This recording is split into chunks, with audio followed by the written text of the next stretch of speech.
के मकान से है, वहीं से लाइव आ रहा है। अपने आत्मा व आगे दास जो बातें आपको बताने जाएगा, उन बातों पे थोड़ा गौर करके विचार कर लेना।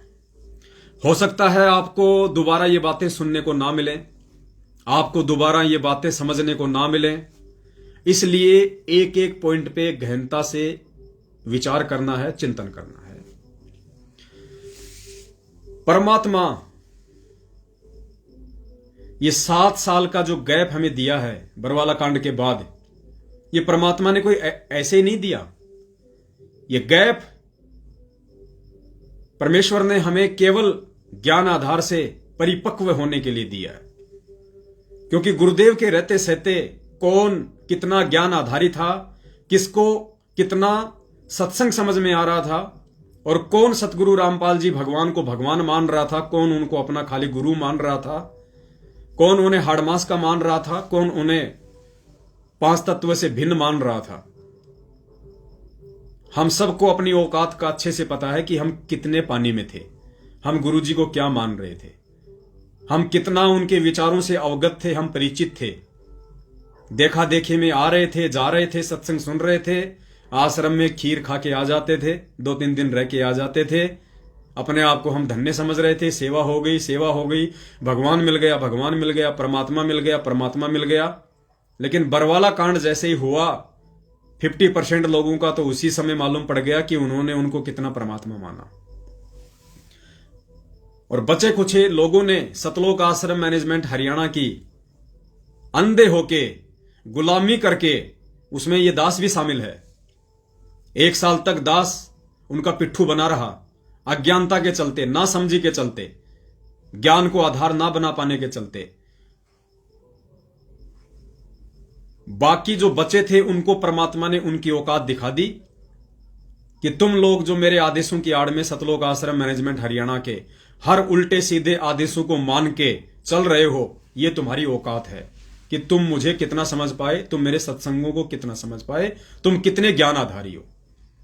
तो सबको परमात्मा ने अपनी औकात दिखाई पहले, ताकि आगे चल के कोई भी अपने मन में यह अहंकार उत्पन्न ना कर सके कि भाई मैं तो उनके जाल में नहीं फंसा, मैंने तो परमेश्वर के ज्ञान को आधार बनाया है, मुझे गुरु जी का ज्ञान समझ में आ गया था। नील बटा नील, एक भी माई का लाल, इस 15 लाख की संगत में एक भी माई का लाल ऐसा नहीं था जिसने ज्ञान को आधार बनाया हो। सब के सब देखा देखी में, कुछ तो बरवाला कांड की उन घटनाओं को देखकर अपने गुरुदेव में दोष निकाल बैठे थे। बड़े बड़े कोऑर्डिनेटर, अच्छे अच्छे लोग पुस्तकों को कुएं में डाल के आ गए थे। आपके जयपुर के राम किशोर वकील साहब पुस्तकों का बोरा भर के कुएं में डाल के आ गए, आज वो संगत के ऊपर भामाशाह बने बैठे हैं। आपके सिक्कर के कोऑर्डिनेटर देवीलाल जी, गुरुजी की फोटोओं को जमीन में गाड़ दिया, आज वो बोस कंपनी की नौकरी छोड़ के नामदान केंद्र संभाल रहे हैं, वहां के कोऑर्डिनेटर है, क्योंकि उस कंपनी से ज्यादा इनकम उनको सतलोक आश्रम मैनेजमेंट हरियाणा दे रहा है। कितने आदमी, गिनती नहीं है। ये जितने भी बड़े बड़े लोग हैं, ये सब के सब लोग रजाइयों में मुंह देके बैठे हुए थे। तो सबको परमात्मा ने उनकी औकात दिखाई। दास को भी परमात्मा ने मेरी औकात दिखाई। 2015 के लास्ट में जब सतलोक आश्रम मैनेजमेंट हरियाणा वालों ने मेरे घर पे गुरुजी का आदेश बता के नामदान केंद्र रख दिया, 2 महीने तक मेरे घर पे नामदान केंद्र रहा। अगर मुझे उस समय तक ज्ञान होता, अगर मैं ज्ञान आधारी होता, अगर मैं इस भगवान को समझ चुका होता, मैं गुरुजी के ज्ञान को समझ चुका होता, तो वो गलती मैं कभी नहीं करता। लेकिन मैं मूर्ख था, मैं गधा था, मैं बेवकूफ था। उस समय मैं गुरुदेव के ज्ञान को आधार नहीं बना पाया था और इन काल एजेंटों के झांसे में आया। तो परमेश्वर ने सबको अपनी औकात दिखाई है, अगर कोई देखना चाहे तो। उसके बाद में परमात्मा ने दास को संगत में निमित्त बनाया है, दास को संगत में सच्चाई के लिए खड़ा किया है। परमेश्वर ने दास को सद्बुद्धि दी, दास का ज्ञान योग खोला, दास को समझने की शक्ति दी, ताकि दास पहले स्वयं समझे, फिर अपने अन्य भगत भाई बहनों को परमेश्वर के ज्ञान को सामने रख के समझाए। ये बुद्धि उस परमात्मा ने दास को 2016 के बाद बख्शी है। इसलिए आज दास जिस स्थिति पे है संगत में, उस स्थिति पे दास को अहंकार नहीं आ सकता, दास को मान बड़ाई का रोग नहीं सता सकता, दास के अंदर रिद्धि सीधी मान महंताई नहीं आ सकती, दास को कोई गुरु पद की लालसा सौपन में भी नहीं आ सकती, दास को किसी को लूटने की, किसी की ठगने की तमन्ना मन में भी नहीं आ सकती। क्यों? क्योंकि दास को परमात्मा ने पहले मेरी औकात दिखाई है कि मैं 2 कौड़ी का जीव हूं, मेरी इतनी ही औकात है। और सतगुरु मेहर करे तो कागा भी हंस बन सकता है, अल्लाह मेहरबान तो गधा पहलवान। परमात्मा ने पहले औकात दिखाई है, उसके बाद परमात्मा ने ये इतनी बड़ी सेवा दी है। जिस सेवा के सहारे, जिस परमेश्वर की रजा के सहारे आज लाखों की संख्या में भगत भाई बहन ज्ञान को आधार बना पाए हैं, गुरुदेव के सत्संगों को समझ पा रहे हैं, उसके बाद परमात्मा ने यह रजा बख्शी है। इसमें कोई मुझ पवन दास का योगदान नहीं है और ना ही किसी अन्य भगत भाई बहन का कोई योगदान है। परमात्मा ने जिसको निमित्त बनाना है उसको बनाना है।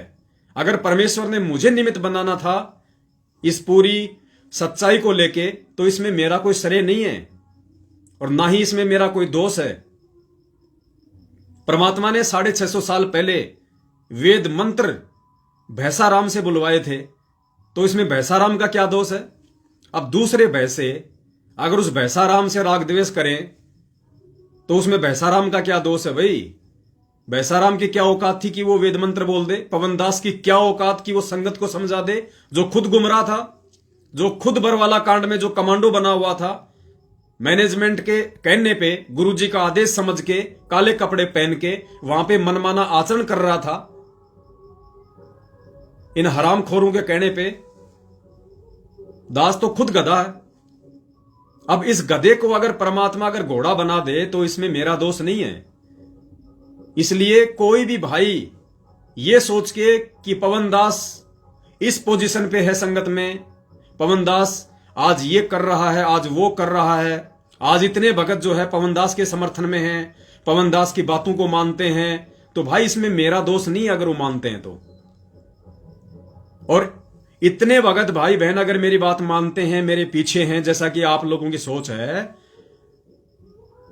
तो भाई मैं तो अभी तक तो मैं कोई गुरु बना हूं, ना मैंने किसी को कोई नाम दिया है, ना मुझे कोई मान बढ़ाई की भूख है, ना मैंने जबरदस्ती किसी को अपने कोई पीछे लगाया है, ना मैं किसी को अपने पीछे लगाने वाला हूं।